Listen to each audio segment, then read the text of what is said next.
Hi guys, good morning po sa ating lahat mga idol. So meron lang po nag-question sa akin. Ang sabi po niya sa akin, paano po idol makapaggawa ng long video at paano po ito ma-post?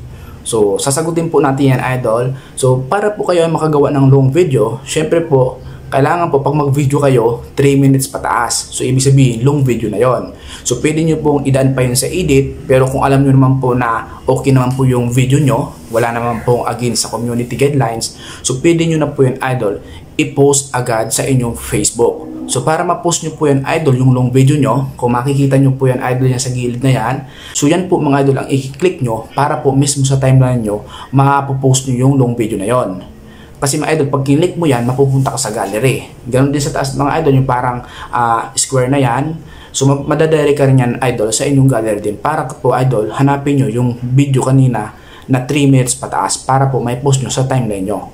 Kasi mga idol, kapag yung long video po in-upload nyo sa inyong reels, hindi po yan idol mapopost ng buo. Hindi po yan idol ma-upload ng buo. Kasi mga idol, ang counted lamang pong oras sa reels ay 90 second or 1 minutes and 30 second. So yan lamang po mga idol ang counted po sa reels. Sa lahat po ng mga hindi alam, kung gusto nyo po maka-upload ng long video, doon lamang po sa inyong timeline. Counted naman po yan idol doon sa requirements sa inyo sa in-streams ads na 60,000 minutes viewed. Kaya ma'am, sa nag-question po sa akin ito, ayun po, para po makagawa kayo ng long video, kailangan po mag-video kayo ng 3 minutes pataas. And then kung hindi nyo po kayang i-edit yon, gawa po kayo idol ng video na wala na po kailangan tanggalin pa or i-cut. So para po mga idol is diretso na.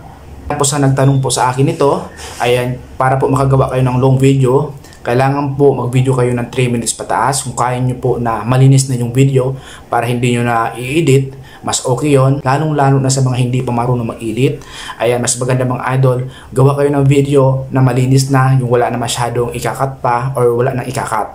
Mas maganda yon kung ikaw po ay hindi pa marunong mag-edit. Pero kung gusto mong matutunan, unti-unti lang, matutunan mo yan dahil ang lahat naman ay nagsisimula sa hindi magaling. Pero pag lagi mong ginagawa, tatapos ka na maging magaling talaga. And syempre, sa mga marunong mag-edit, so advantage nyo yun. Kahit gumawa kayo ng video, mayroong mga hindi magandang anggulo, so pwede nyo pong ikat yon. Basta kapag mag-upload po kayo ng long video, doon po sa inyong timeline. Huwag po sa reels. Kasi sa reels po mga idol, ay 90 second lamang po ang counted doon. Pag in-upload nyo po yung long video na yon, ay makakat pa rin po siya sa 90 second. Okay? Magkaiba po yung uploadan ng reels at sa long video. Yung long video po mga idol, doon po sa timeline. Yung 90 second po mga idol, doon nyo po i-upload sa reels para po mag-counted. Pero actually idol, yung 90 second naman, pwede rin naman i-upload sa timeline. Pero pag meron po kayong na-create na long video sa timeline po, para yung long video na yon ay lahat po yon maipopost. Ibig sabihin, buong video, mapapanood po yung kapag na-upload nyo na. Sa shorts video naman po idol, kung gusto nyo pong i-reels, doon po sa reels button din ang pag-upload. Okay? Para po mga idol, magkaroon din po kayo ng mga shorts video sa reels. Dahil mga idol, kapag marami kayong ina-upload ng mga shorts video sa inyong reels, possible po maimbitahan kayo ni Meta magkaroon po ng ads on reels. Yun po mga idol ang tamang pag-upload para po hindi po kayo malito. So sa nagtanong po sa akin, yun lamang po ang gawin nyo idol. Nawa nasagot ko po yung question mo.